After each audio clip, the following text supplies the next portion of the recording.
ማን ነው የምትመሩት? ህዝቡ ሞቶ ካለቀ በኋላ ነው። ከናንተ ይልቅ እኮ ሌላ እምነት ተከታዮች እኮ ለቤተ ክርስቲያን ድምጽ እየሰጡ ነው። ኦርቶዶክሳዊ የቀደመው ስደታችንና መከራችን ሰማዕትነታችን ታውጆብን ነው። መንግስት አውጆት እንዴ ትልቅ ኦርቶዶክስን የማጥፋት ዘመቻ ሃይማኖቱን ብቻ እኮ አይደለም። ኦርቶዶክሳዊ በምንም አይነት መልኩ ለዜና ሽፋን ዜናዎችን እንዳያቀርብ አግደዋል። እንታስታውሱ ከሆነ ከዚህ በፊትም አርሲ ላይ ኦርቶዶክሳውያን እያለቁ ነው። አባታችን አቡነ ያሬድ ባኮ ይድረሱልን። ብፁዕ አቡነ ሄኖክ በአርሲ ሀገረ ስብከት በግፍ የተገደሉ ኦርቶዶክሳውያንን አስመልክቶ መልእክት አስተላልፈዋል። 25 ሰው ሲገደል 25 ሰው ሲታረድ ተመርጦ ኦርቶዶክሳዊ ነው የተገደለው የታረደው። ተመልከቱ።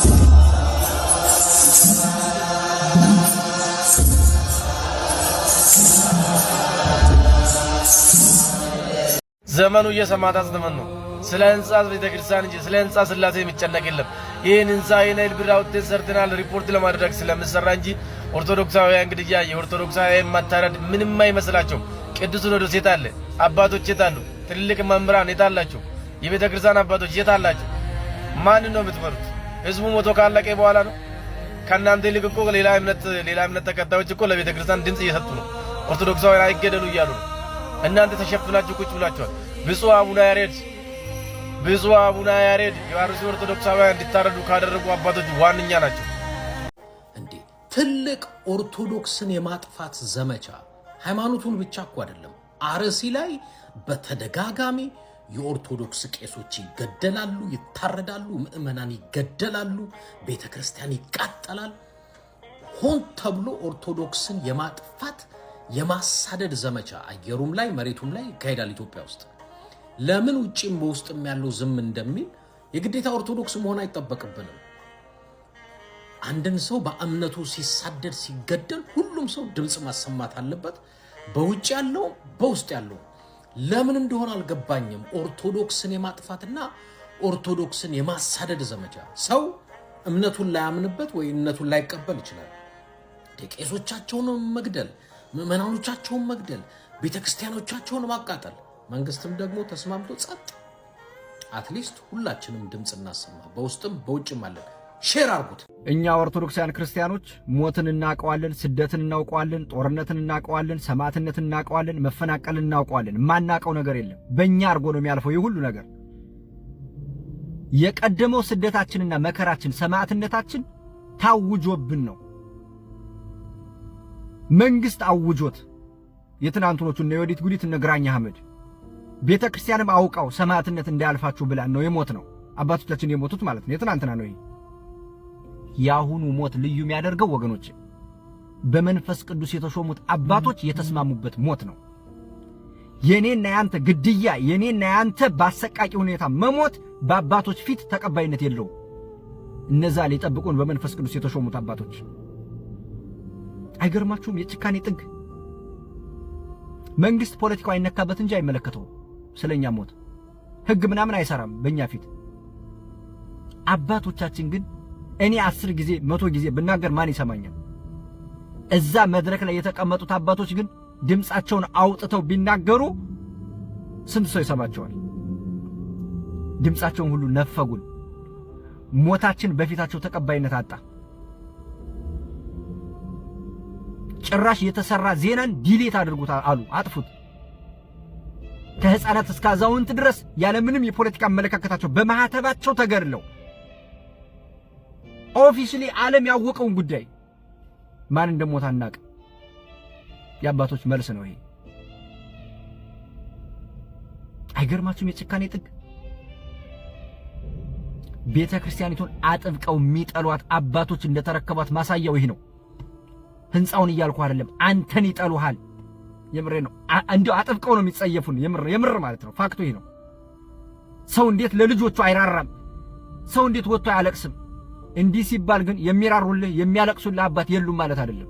ፊት ለፊት እዚህ መድረክ ላይ የተቀመጡት ይህን መልእክት ለማስተላለፍ የተቀመጡት አባቶች ግን የኛ አባቶች አይደሉም። ለዛ ነው ምንም አይመስላቸው። ሆዳቸው አልጎደለም፣ ቤተሰቦቻቸው አልሞቱም። የአባትነት ግብሩ አልገባቸውም። የጠባቂነት ግብሩ አልገባቸውም። ምንም አይመስላቸውም። ሕፃናት እየሞቱ በአሰቃቂ ሁኔታ በማህተባቸው ምክንያት ያለምንም ፖለቲካ አመለካከታቸው እየተገደሉ እንዴት ሰው ወጥቶ አንዲት መስመር አውጥቶ እንዴት አያነብም? ምን አደረጉ ምዕመናን የሚገደሉት ያለ ምንም ሁኔታ ያለ ምንም የፖለቲካ አመለካከታቸው ለምንድን ነው የሚገደሉት ብሎ እንዴት ሰው አይናገርም? እንዴው ድምጽ እንኳን ይንፈጉን። በእውነት በጣም ነው ማዝነው። እኔ በንጉሥ ፊት ስትቀርቡን ምን እንደምትመልሱ እናንተ ነው የምታውቁት። ጭራሽ የተሰራ ዜና አውርዱት አላችሁ። እንዴው ሰው አይየው እኮ ተባለ። አቤት እግዚኦ፣ አቤት እግዚኦ። ሞታችን በአባቶቻችን ፊት ተቀባይነት አጣ። እንዴት ያለው ጥንቅጥ የሆነ ዘመን ነው። አንተ ኦርቶዶክሳዊ አሁን እኮ በየአጥቢያ ቤተክርስቲያናችሁ ብትደራጁ ራሳችሁን ለመከላከል አባቶች ምናምን ማለቱን ትተን ዝም ብለን ማለት ነው ራሳችሁን ለመጠበቅ ከወንድሞቻችሁ ጋር ብትደራጁ እኮ ይሁሉ ነገር እኮ አይመጣም። ማንን ይገለዋል መጥቶ ዝም ብሎ ከተደራጀ? ተደራጁ እስኪ ራሳችሁን ለመጠበቅ እስኪ ሞክሩ። አሁን እኛ አካባቢ እንደዚህ አይነት ነገር ብዙ የለም። በማህተቡ ምክንያት አንድ ሰው አይገደልም። ማን ነው መጥቶ የሚነካኝ? ሊሞት ነው። ስላልተደራጀን ግን በቃ በተለይ ወደ ኦሮሚያ ክልል ያላችሁ ኦርቶዶክሳውያን ክርስቲያኖች በእውነት እንደው እግዚአብሔር ዋጋችሁን ይክፈላችሁ። ሌላ ምን ይባላል? ብፁዕ አቡነ ሄኖክ በአርሲ ሀገረ ስብከት በግፍ የተገደሉ ኦርቶዶክሳውያንን አስመልክቶ መልእክት አስተላልፈዋል። ሁላችሁም ኮፒ ሊንክና ሼር እያደረጋችሁ ተከታተሉኝ። ብፁዕነታቸው መልእክታቸውን የጀመሩት ስላንተ ቀኑን ሁሉ እንገደላለን እንደሚታረዱ በጎችም ተቆጠርን በሚል መጽሐፍ ቅዱሳዊ ቃል የጀመሩ ሲሆን በአርሲ ሀገረ ስብከት በኖኖ ጃዊ ቀበሌ 14 ኦርቶዶክሳውያን በአሰቃቂ ሁኔታ መገደላቸው ተሰምቷል።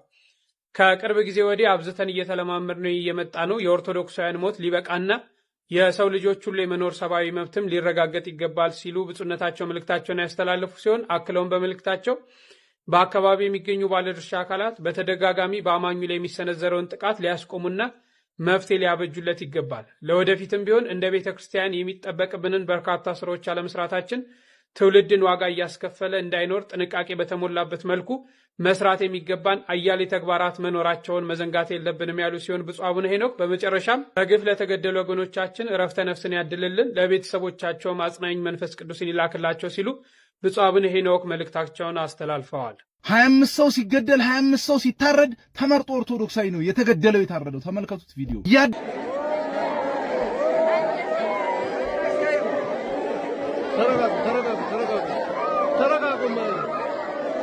ቀኑን ሙሉ ስላንተ እንገደላለን እንደሚታረዱ በጎችም ተቆጠርና ለቅዱስ ጳውሎስ በሮሜ መልእክቱ ደግሜ ላችሁ ማቴዎስ ወንጌል ምዕራፍ 5 ከቁጥር 12 በእኛ ላይ መከራ ስለ መጽናቱ ይናገራል። እንዲህ ይላል። ከቁጥር 11 ጀምራችሁ ተመልከቱት።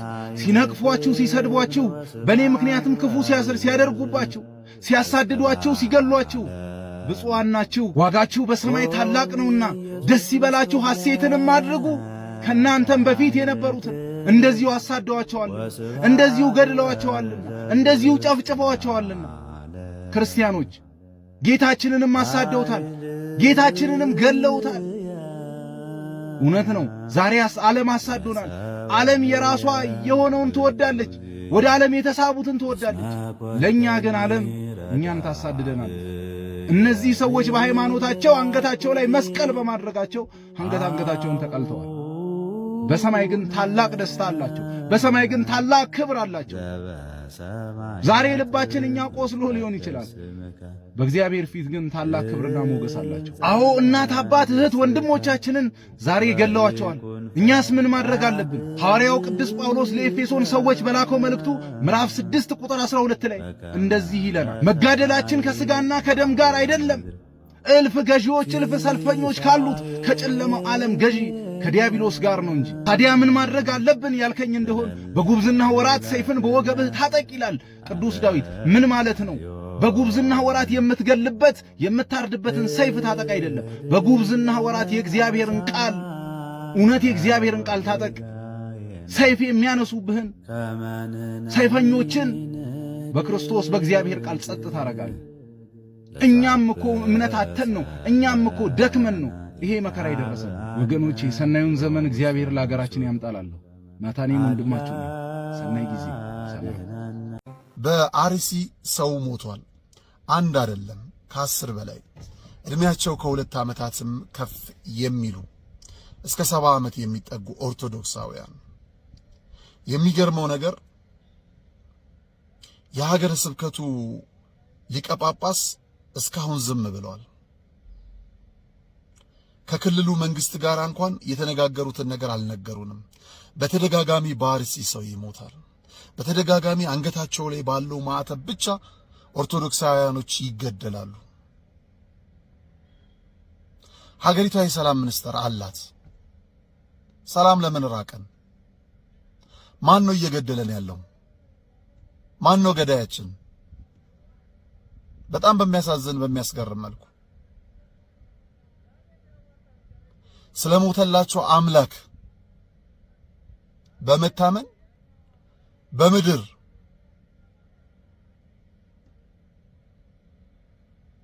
ኃላፊነትን ወስደው ልጆቻቸውን ለመጠበቅ አስኬማ የደፉ አባቶቻችንም መግለጫው ቀርቶ የሞቱትን እንኳን ማጽናናት የሞቱባቸውን ቤተሰቦች ማጽናናት እስካሁን ስንመለከት አላየንም፣ አልተመለከትንም።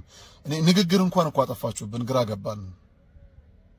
የሰው ልጆች እየተቀጠፉ ነው። ኦርቶዶክሳውያን እየሞቱ ነው። እንደ ራሔል ልጆች ሆነናል።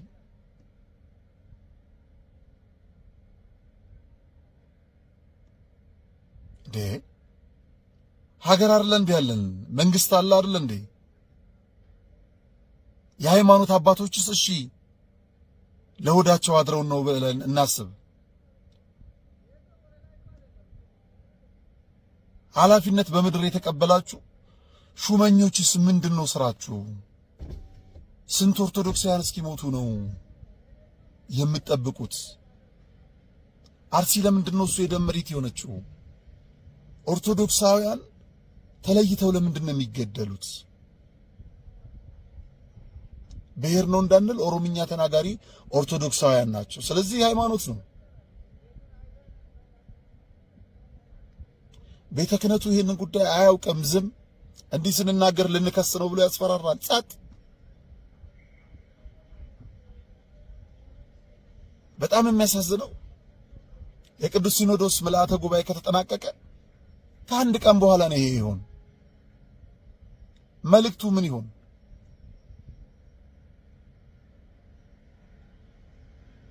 በሀገረ ስብከት አባት ይመደብልን አጀንዳ አጽድቆ የጨረሰ ቅዱስ ሲኖዶስ ሕንጻ ሥላሴ ሲፈርስ ምንም ዝም። ኧረ አባቶቻችን አላችሁ እኮ እናውቃለን። አባቶቻችን እናንተን እኮ ነው የምንጠብቀው። ገዳዮችን መግደል እኮ አቅቶ አይደለም። ገዳዮችን ታስቆማላችሁ ተብሎ ነው።